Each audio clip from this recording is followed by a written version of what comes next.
Hey, what's up? Doug Cunnington from Niche Site Project. In this interview, I talked to Dom Wells from Human Proof Designs. Dom's a friend of mine from when I got started online back in 2013.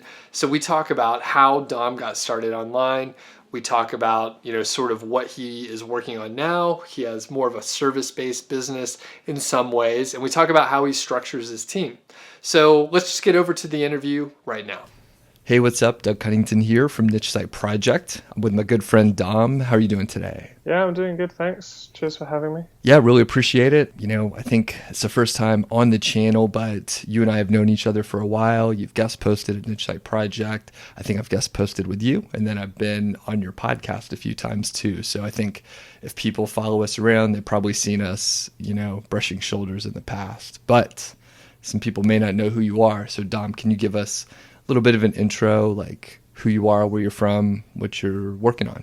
Sure, yeah. So I'm Dom Wells, the owner, founder of Human Proof Designs. I guess my online journey started 2012, just building niche sites and affiliate marketing and everything like that. Started Human Proof Designs in 2013, very late 2013, and we basically just offer services for other people who do affiliate marketing. So we build websites for them and all of the things that are relevant to that, like link building, articles. And yeah, where I'm from the UK, but I'm rarely there. So Cool. And so would you call yourself, you're obviously location independent just because I know you from before, so I know you could work from anywhere in the nature of your business, but would you call yourself like a digital nomad? Not really. I was talking to someone recently, actually, and they said, they asked me the same question, and I kind of described my lifestyle, and they came back and said, oh, you're more of a slow mad. And I don't know if that's a thing or if he just made it up on the fly, but I was like, yeah, I think that suits it.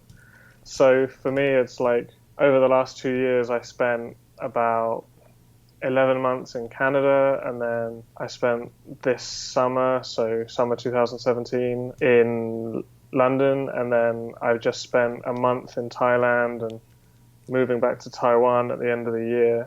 So yeah, location independent, definitely. Digital nomad, not really. I like to go somewhere and stay there for a few months and right. And we'll do some work. I was going to say, we'll dig into your business shortly, but to really run a team, grow the business, you can't be running around worrying about where you're going to stay. You need to have a stable internet connection and all that stuff and be able to concentrate. So I can totally relate to what you're talking about there. A lot of people probably have seen Human Proof Designs, but what was your career before you got into internet marketing and stuff? So I was teaching English in Taiwan, just working in a language school, and it was okay, but you kind of hit the ceiling quite quickly because you only have to work 30 hours a week and you can earn 1,500 to 2,000 US a month, and in Taiwan that goes quite a long way. Right. But you're still going to be doing that 5 or 10 years later. It's not like you're going to be promoted to running a school or anything. So yeah, that's why I started looking at other things. Cool. Did you try anything else, or how did you get into internet marketing and niche sites and all that? Yeah, I guess I kind of stumbled around and I started reading different things, and I read the Rich Dad Poor Dad books like a lot of people probably did, and I ended up reading 4 Hour Workweek. And it's interesting because 4 Hour Workweek for me, it wasn't really much of a blueprint. He does give a blueprint, but for me, I wasn't able to replicate what he says to do in that book, but it kind of awakened me to the possibilities. But I've actually spoken to other people who said it was a blueprint and they pretty much copied it exactly. So wow, yeah. And I guess I didn't get anything directly either, although I didn't read the 4 Hour Workweek until 3 years ago, so it was out for a while by the time I got to it. So I think when you, and correct me if I'm wrong, but the blueprint that he suggests is, in general, it's a drop shipping situation, right? Yeah. Basically. I know he has a lot of other ideas. Tim Ferriss, of course, has a lot of other ideas in there, and I have all his books. I really like Tim Ferriss, but yeah, I think there was probably a window where that worked really well, and it's way more competitive nowadays because, the book's been out for a while. So do you have any big takeaways from the 4 Hour Workweek where you were just that did open your eyes? I think the biggest thing is probably niche, just the concept of a niche, because I think it was something along the lines of, better to be a big fish in a small pond than a small fish in a big pond. And I'm sure, well, I assume Tim didn't come up with that concept and he didn't coin that expression, but for me, that was the real, that's where kind of like niche marketing or just picking a niche came from. And the other thing is something that a lot of people seem to forget about. And he talks about your business or your niche as your muse. And like, it's very much like a lifestyle business type thing. So I don't think at any point in the book he says to create a business around your passion. It's more about creating a business to fund your passion. So, right. He's like, I want to go and live in Japan and figure out how to cheat at Kung Fu. I don't want to, like build a business about that. I just want to be able to do that. So I'll build a business that funds that. And that's how I always approached affiliate marketing. And I guess it's because of the influence of that book. And a lot of people do it, in my opinion, the wrong way, just trying to build a site around their passion instead. Right. Interesting. Good takeaway. So moving on to, I know a lot of people are super interested in affiliate marketing in general, niche sites versus authority sites and all that stuff. We'll just assume affiliate marketing and we won't even get into that portion of it. But the timeline for success. So let's say, for example, someone buys a site from Human Proof Designs, maybe one of the premium level, the flagship type sites. Like, what kind of timeline would we see over, say, 12 months or so? Tell me about the traffic and the revenue that someone could expect and the time investment or other monetary investment that they may need to make as well. Yeah, I mean, it's totally different for every person, but sure. To give a general rule, I guess, normally when people ask me how long it's going to take to earn some decent money, and again, everyone's got a different definition of that, I usually try and say a year, because while many people have done it sooner, I want them to have the right mentality going into it. Now, of course, you can make money a lot sooner than that, and you can make it in 6 months. But I feel like a year is the point where a site really starts to make decent money. Like, it could be $1,000 a month, or it could be $5,000. So the months in between that are just kind of, the first few months are very like torture, I guess. You do a lot of work and you don't see any results. Although the results are coming, but like something you do today, you're not going to find out whether it worked for 5 months or 4 months. Right. And it doesn't really happen in a linear fashion either, because your keywords could all be on page 2 and you're getting no traffic, and then one day all your keywords are on page 1 and suddenly you've got 10,000 visits a month. So I kind of find it problematic to answer that question with like definite numbers. That's good, man, because I get that question, I don't know, about every single day. And yeah, there's too many variables involved. And, the kind of answer that I give is pretty close to what you mentioned. Sometimes I like to say, like, tell me if you agree, like maybe within 6 months, you may have your first $100 month. And, you may not. It could be 4 months. It could be 7 months. But around that time period, and then like you said, it's not linear. So you fast forward to like month 9 through 12. Perhaps it's at $900, or it could be like $2,000 if it happens to be like a perfect storm of like good products, good timing during the year, seasonality, whatever it may be. So would you agree with that, or am I taking? Yeah, I'd say so. Every actual time is different. Like you say, one guy could make $100 in a month, and the next person, it takes a year to get to that point. But I think the things that they always have in common is however long it takes to get from 0 to 100, it's probably going to take less time to get from 100 to like 500 or even 1,000, because once things start to get traction, then it's a lot faster. Cool. And it's like the compound effect, compound interest, and you put all that effort in and it does pay off, snowball effect and all that. I can't throw in any other analogies. I can't think of any more, but yeah, if you put in the effort, it'll pay off. So what are some of the big mistakes that you see, say, beginners make on maybe their first couple sites? I mean, I guess I could go in a very high thing and talk about mentality, and people give up too early because they don't see any results. or I could go very granular and say publishing spam comments. So yeah, I guess some of the common mistakes are probably fiddling around with sites too much. So that could be someone who's bought one of our sites, or it could be someone who's built their own site. And we're all guilty of it, but people fret way too much over the theme or whether this widget's in the right place.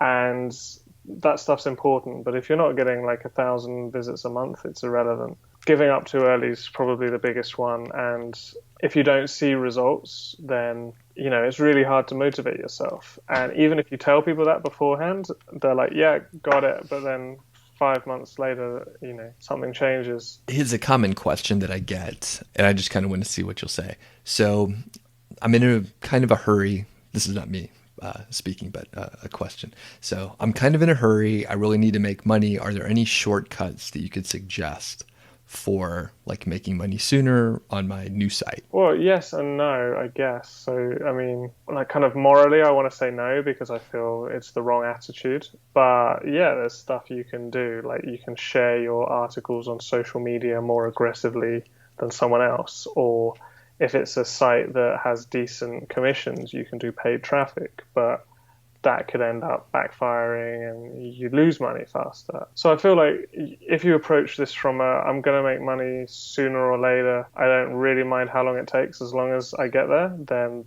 that's the way to do it. But certainly there are some things that you can do that don't just rely on SEO and guest posting and stuff. So Gotcha. And let's dive into that a little bit. So I basically don't do much on social. I suck at social. I don't enjoy it on a personal level. So I just stay away from it because I don't enjoy it. I just stick to the organic SEO stuff. So are you deep into social? Have you seen that sort of strategy work on niche and, affiliate sites? Again, yes and no. On some of my standard Amazon portfolio sites, and some of these sites are quite big, but in my mind, they're just Amazon sites. Like maybe they've got 50 to 100 posts, but I'm not interested in sharing them socially because they're like review posts or how-to posts, and I don't feel there's any real scope for sharing them socially. But then I've got a couple of authority sites where social has been huge. I mean, Human Proof Designs I developed a lot of my initial authority from sharing in Facebook groups. My team and I have recently started a second site, like not relevant to Human Proof Designs at all. I just thought, I've got a really good team here, I should build a second site with them. And that one, I shared a post in a Facebook group about 4 or 5 days ago, and it got 700 visits in 24-hour period, just from one Facebook post and one Reddit. The same article, but I just shared it on Reddit and Facebook. And that generated a bunch of subscribers. Not that many subscribers, actually, because social traffic. But it got me like 24 leads for a product I was promoting on the article. I guess the takeaway from that is if it's something where you can be a proper authority site and not just like what people think is an authority site, which is like just a big site, then yeah, I think that social's well worth it. But for the average site, it's probably not worth it. But then again, if you're just trying to get your first sale or your first 2 or 3 sales, like you want to pass the Amazon approval thing, could still be worth your time. It's just probably not very scalable. Right. Okay. That's a good way to put it, because I do hear a lot of people, they're really pushing social, but I think it only fits in certain areas. And that's especially like with what we're talking about with affiliate sites, like if it's just a plain old affiliate site with reviews, no one actually really cares about it too much unless there's helpful information, So, yeah. All right, let's shift gears a little bit and talk about like the service side of your business. So you have content, you have done for you sites, you have some link building stuff. Any other services that you offer over there? Yeah, I just need to go to our services page to remind myself. Yeah, we'll put a link below so people can get to these easy. What services do you have, and then like how'd you choose those specific ones? You mean why did we decide to release those services? Yep. Okay. So just to recap, our main services are our done for you sites, and that could either be we produce a list of sites every month or niches every month, and people can hire us to build those sites, or people can come to us with an idea and we'll build a site for them. And then we also do articles, and some of them are standalone, like someone pays us, we do 10 articles for them, and then here you are. Another one is a monthly article version where people pay us every month and we upload articles to the site for them, and we can publish them for them, or we can just say, okay, they're up there, you hit publish when you're ready. We also do links, and again, links has a standalone and a monthly option, and we can do keyword packs as well. And then we just have some training courses as well. So most of those services has come about over the past year. And it's mostly because of our increased ability to deliver those services. For the first year or 2 years or even 3 years, people would ask us to do these services. Like they'd say, hey, I'm going to pay someone for links. I'd rather pay you. Can you do links? And I was torn because part of me was like, look, I don't want me to build the site for you and do links for you, because if it doesn't work out, you're going to blame me when it might not necessarily be my fault. But also I was like, I can't do a good enough job on everything. Like we're really good at sites, but we're good at links, but we can't do it to the level that you would want us to. But as my team grew and I got a operations manager and a lot of good systems in place, we were like, actually, yeah, we can probably start offering these now. So we chose them based on just demand, really. Like it's a mixture of what we knew people needed and what people asked us to create. Got it. Cool. And how did you fight the urge to offer those services where people have money, they're telling you they want to give it to you? And I know a lot of folks, once they see a little bit of success, there's far more opportunities open up. They spread themselves too thin, really. So how did you prevent yourself from going and doing the link building stuff too soon, Well, I learned the hard way. Because originally maybe I would say yes, and then it wouldn't go so well, and I'd refund the customer because I was like, yeah, this is not, we've spread ourselves too thin here, I'm sorry. And also just advice from other successful people when we were trying to make a name for ourselves, I guess. Like a lot of the advice we got was to niche down, because it's a lot easier to think of human proof designs as the guys that do done for you sites than it is to be like, or they do everything. Whereas once you've got that established audience and brand, it's a lot easier to roll out side projects and stuff. So it was a mixture of telling myself that not taking everyone's money, in the long term, it would pay off more. And also realizing that actually we were not capable of doing it. Got it. Yeah, and I've definitely seen, even people that just roll out their first service business, it doesn't scale well. As soon as you start adding people, your efficiency goes down. You get more customers, your efficiency goes down. It gets a little harder. By the way, how many people are on your team at this point? So full time, I guess there's about 10. And then in terms of how many active Upwork contracts we have, that's over 200. Wow. So yeah, those people are not full time for us, but they're also not random one-off freelancers. They're people who we've hired and we've trained them on our systems and we give them work as it comes in. But they're probably also doing other work for other people as well. Wow. That's a lot of people. So, and I take it most of those are writers? The vast majority are writers, yeah. Okay, cool. And then I guess how long did it take you to scale to that? 10 full-time people obviously is, that's a small company. At the beginning of 2015, I think I hired my first person off Upwork. So before that, I was using Hire Writers or iWriter to do the articles. And then I would be editing them myself, proofreading them. And I had a friend who I knew who also did WordPress dev stuff, who I had taken on to do a lot of the site building for me. Yeah, I think probably from January 2015 to now, which is December 2017. So pretty much 2 years to scale from me and one or two people to juggernaut that we've got now. Yeah. Got it. And do you have any tips for people that are looking to get started with a service business and they want to be able to scale it in the future, just since you've had 3+ years of experience with it?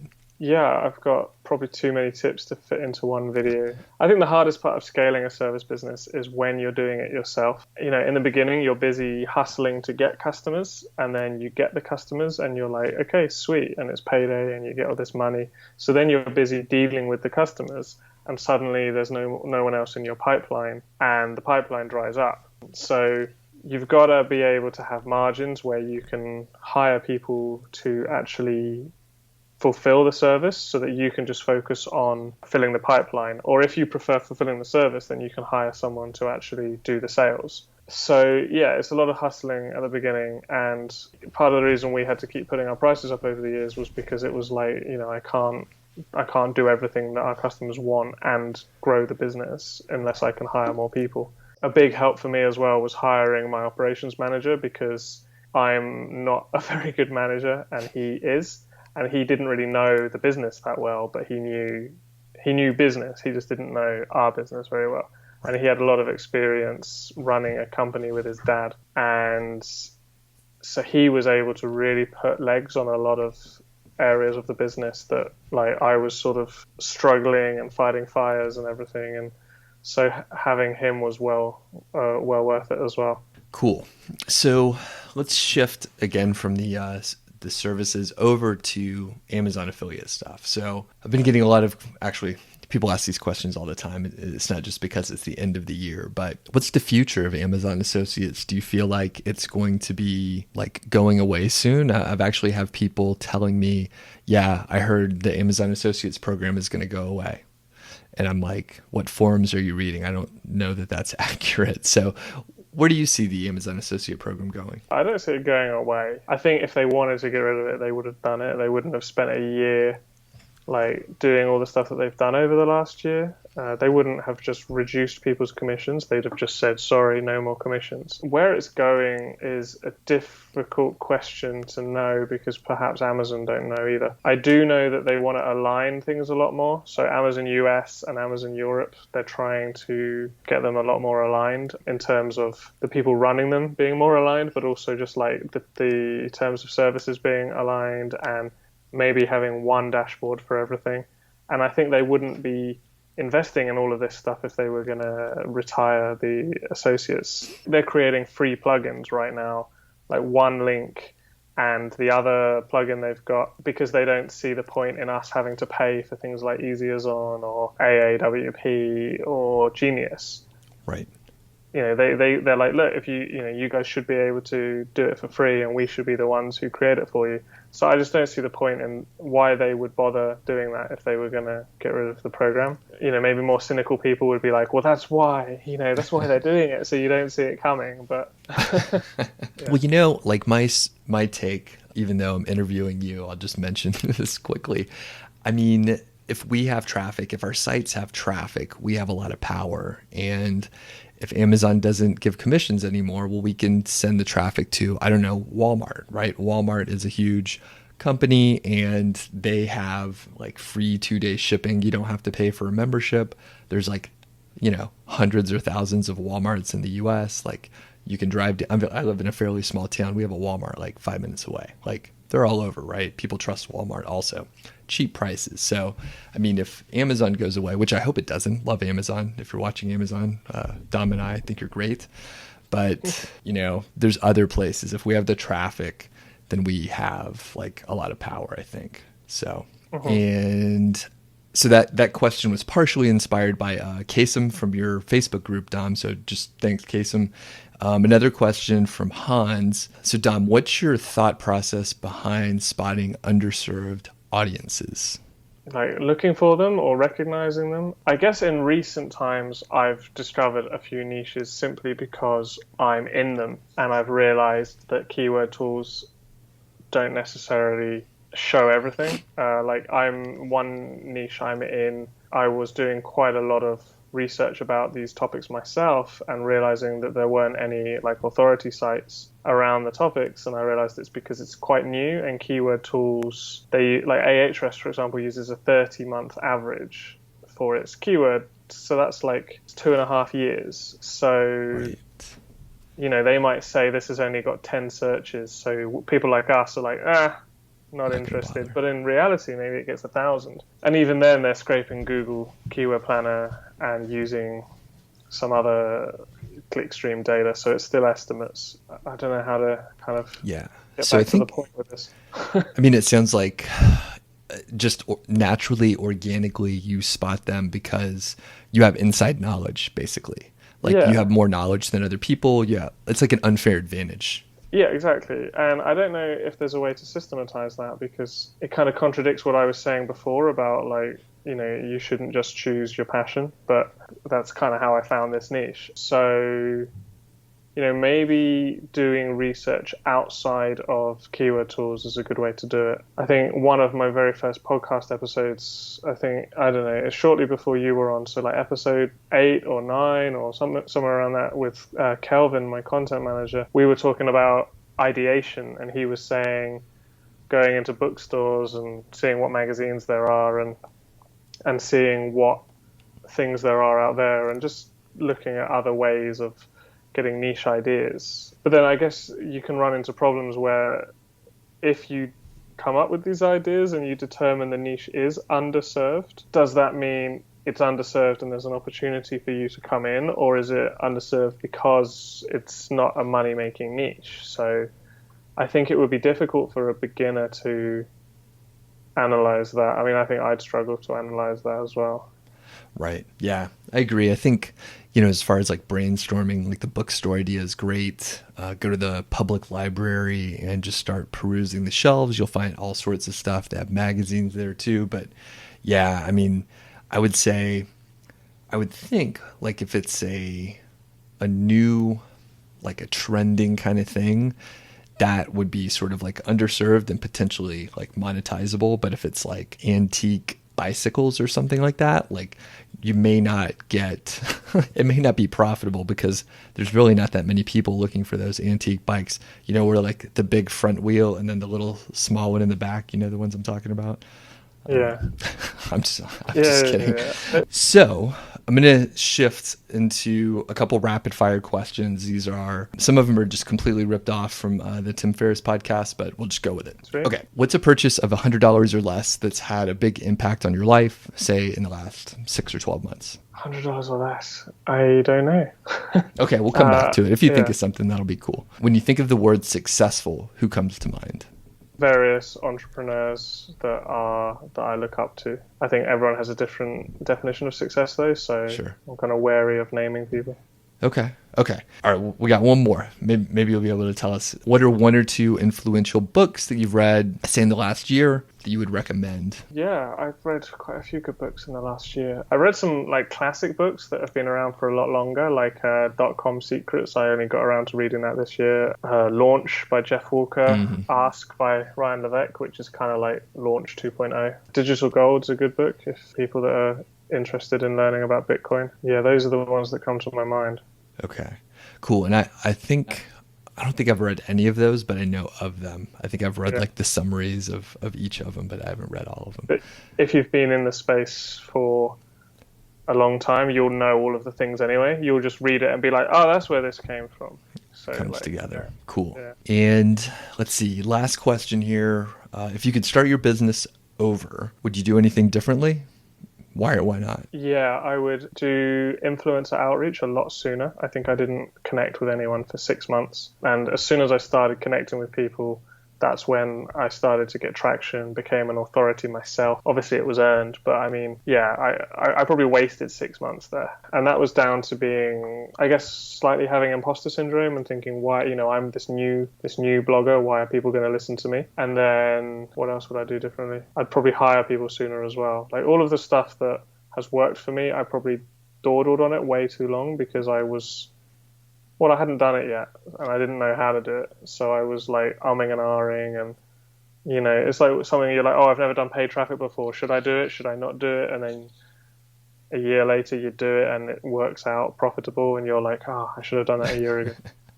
Yeah, no joke. I hear that. Cool, Dom. Well, people want to learn more. Where should people go? Well, humanproofdesigns.com is the blog and the email list and everything's there. Niche Site Entrepreneurs Facebook group is pretty active these days. Those are the best places to get in touch. Cool. I'll put the links below so everyone can get to it. And yeah, Dom's putting out great content. He has a podcast too. He didn't mention it, but it's really good. I'm on there several times. That's why it's so good. Yeah. Thanks. Appreciate it, Dom. And we'll catch you next time. Yeah, thanks a lot. It's been good. Thanks for watching the interview with Dom Wells. Really appreciate your time, Dom. And you know what? There's actually another interview. Dom and I stopped recording and then we started recording again because we had a nice conversation going. So I'll put a link to that in the description below. And by the way, if it's the first time on the Niche Site Project channel, first time you've seen this stuff, check out some of the other videos. If you like what you see, please consider subscribing.